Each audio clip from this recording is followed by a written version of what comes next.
Captain Bear. What the hell?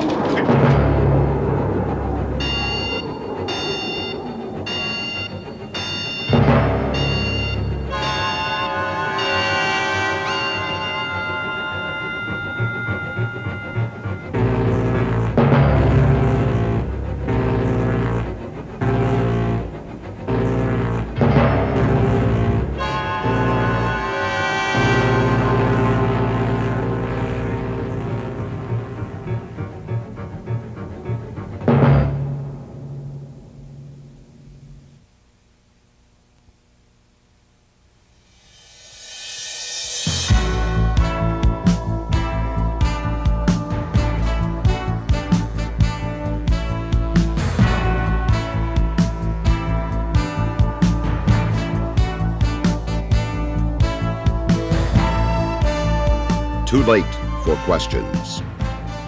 You know, that's a lot more than just a catchy title. It is the truth. Now, do you know what kind of survival equipment we have aboard this ship? If you don't, pay close attention. But even if you do, watch closely. You may learn something new or be reminded of something forgotten.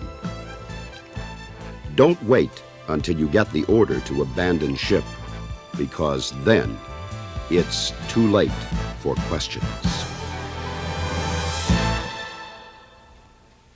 The first and most obvious piece of survival gear is your life jacket.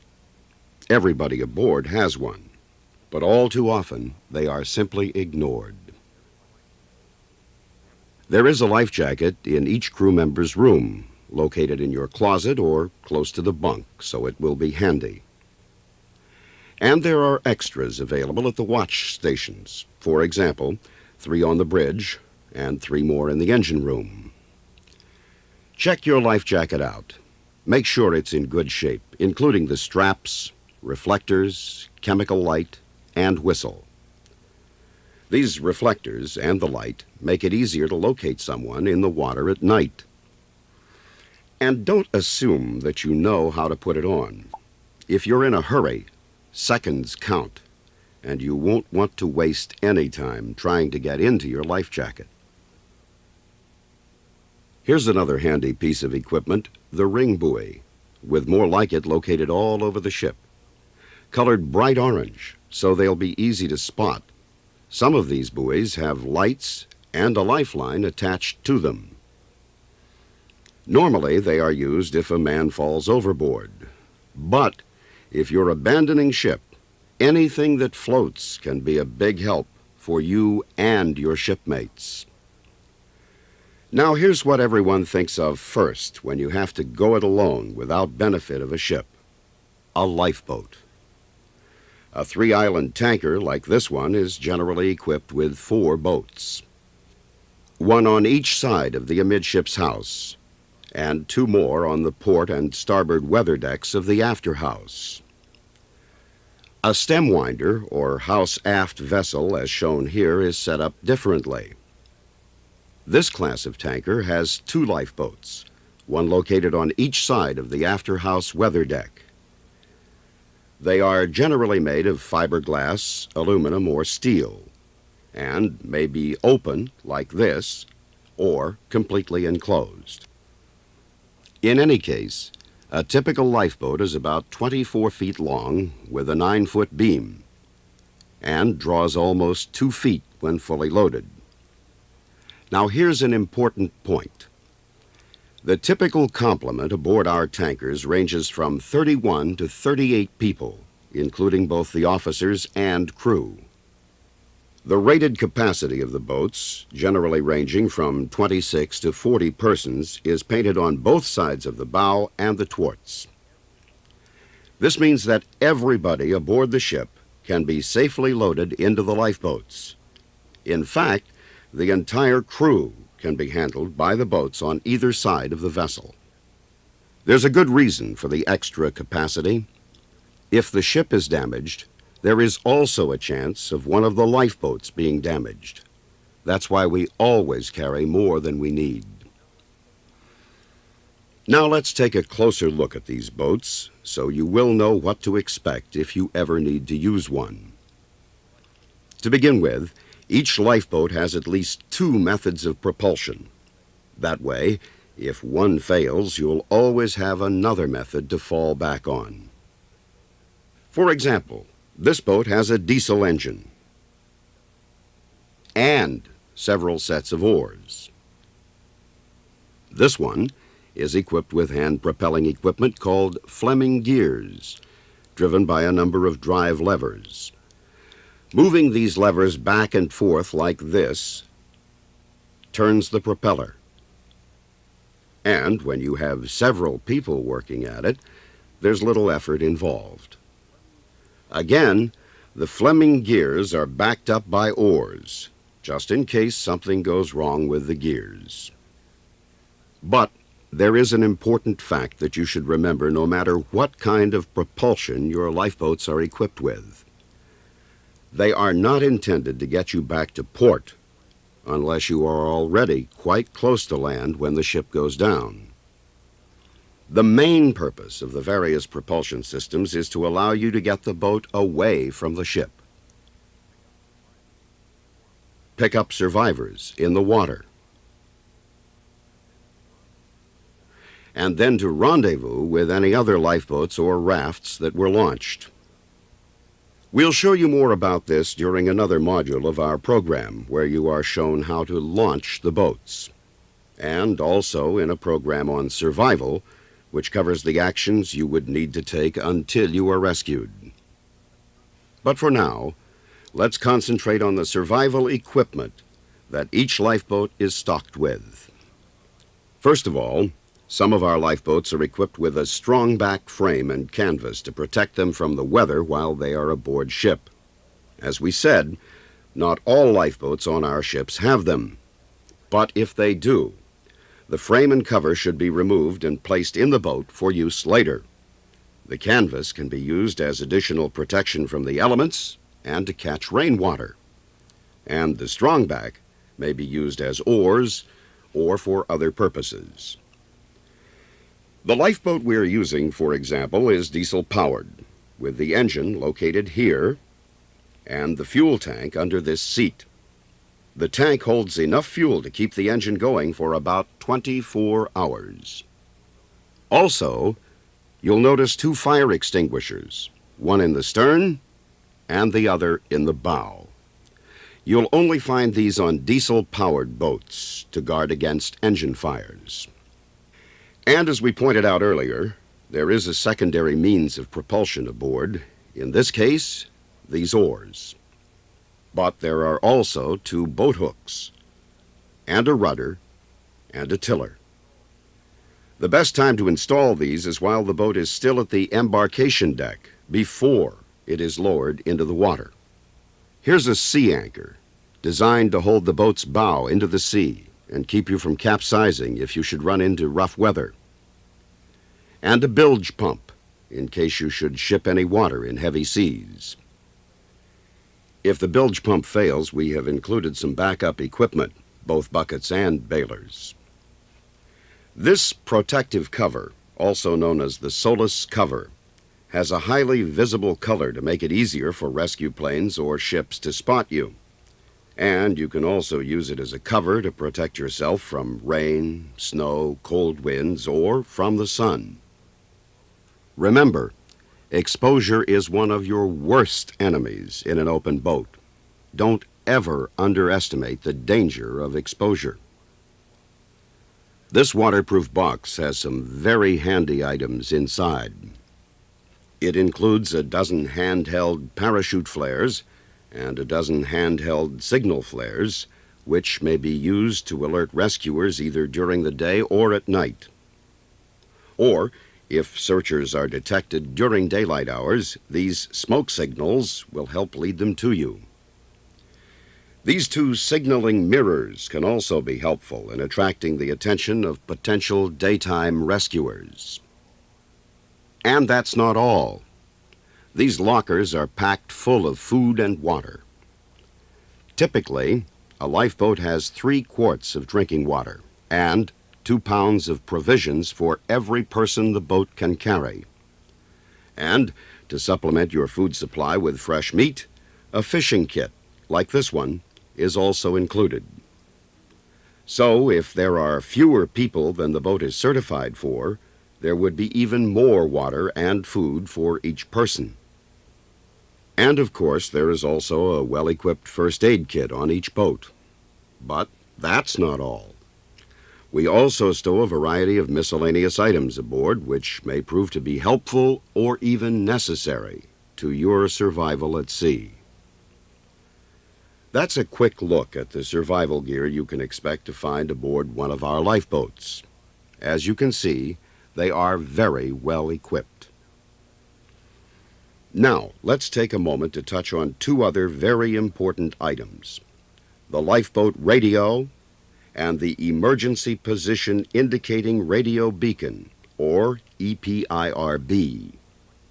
First, the lifeboat radio is normally stored aft aboard the ship.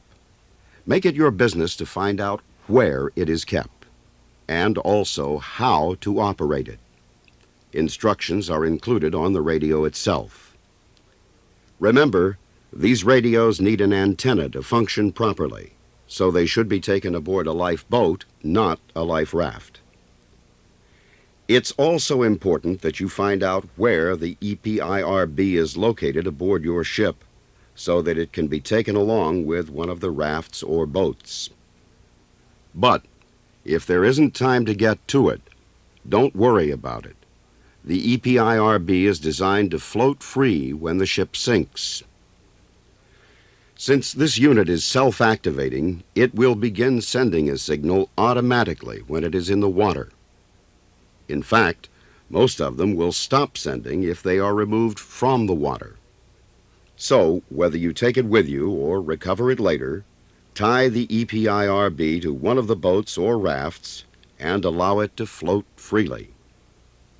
For your information, the EPIRB is not a two-way radio. All it does is send out an emergency signal so that rescue ships and aircraft can locate you. And once it has been activated, the EPIRB will continue to transmit for at least 24 hours. The bridge also has a number of important pieces of navigational equipment which should be saved if possible. They include a sextant, navigation tables such as publications 214 or 229, the nautical almanac and bow ditch, the ship's official logbook, navigational instruments, and a large area chart with the ship's last position marked. And, if possible, any available two-way walkie-talkie radios. These are very helpful for maintaining contact between lifeboats and rafts. Whatever else you may do before abandoning ship, always remember to dress warmly. 70 degrees in the sun may be warm, but a 70-degree water temperature can result in exhaustion or collapse in as little as 2 or 3 hours, even in the tropics. Also, be sure to bring along your foul weather gear, including a hat or something else to protect your head from the sun. And finally, don't forget your watch. It will prove to be very helpful later. Now, what should you do if you can't get to one of the lifeboats for one reason or another? Look for one of these, a life raft. You'll find these bright orange, white, or gray containers located at several points around the ship. Instructions for their launching are posted on the end of the container. Again, we'll show you how they are launched during another module of our program. This is what an inflated life raft looks like. As you can see, it is fully enclosed by a built-in top. And, depending on the design, each raft will hold from a minimum of 6 to a maximum of 25 people. By the way, these rafts are a lot tougher than you might think. In most cases, they are made of rubber-coated synthetic fabric, It's both strong and durable. And to give you a little more insulation from the water, a separate inflatable floor is provided, along with a hand pump to inflate it. If any water does get inside, we have included a baler and sponges to remove it. For obvious reasons, survival gear in a raft cannot have sharp edges. Also, notice the light inside. It comes on automatically when the raft is launched and stays on for about 12 hours with power supplied by saltwater batteries. The primary reason for this light is to enable you to read these instructions posted inside the raft. Since they will answer any questions you may have, they should be read immediately. Then, place the instructions in the waterproof pouch inside the raft for future use. There's a similar light on the outside of the raft. This one makes it easier for other rafts and boats to find you if you have to abandon ship at night or during foul weather. Life rafts contain most of the same equipment you were shown a few minutes ago in our look at a lifeboat. But due to a lack of storage space, there isn't as much of it. For example, rafts carry only 1 1/2 quarts of drinking water per person, and in some instances part of that may be replaced with a desalinization kit like this, so you can make fresh water out of seawater. In addition, the cover of the life raft is designed to catch and save rainwater. Just follow the instructions for setup. Here are the other provisions that you will find stowed aboard a typical life raft. Although there may be some variation from one raft to another, the basic items will remain the same.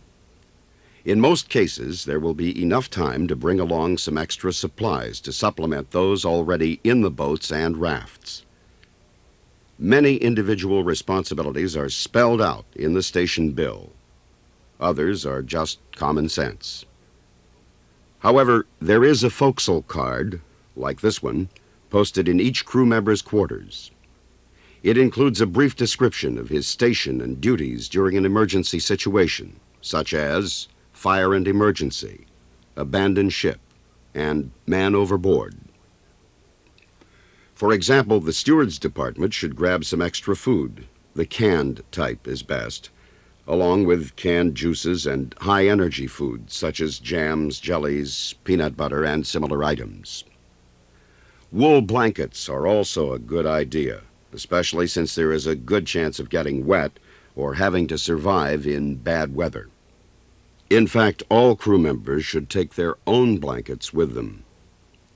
The odds against having to abandon one of our ships are very high, and chances are that you'll never need to take advantage of our survival equipment. Needless to say, we hope you won't have to. But if it should happen, you need to know what we have provided aboard ship for your survival. Hopefully, we've answered any questions you might have.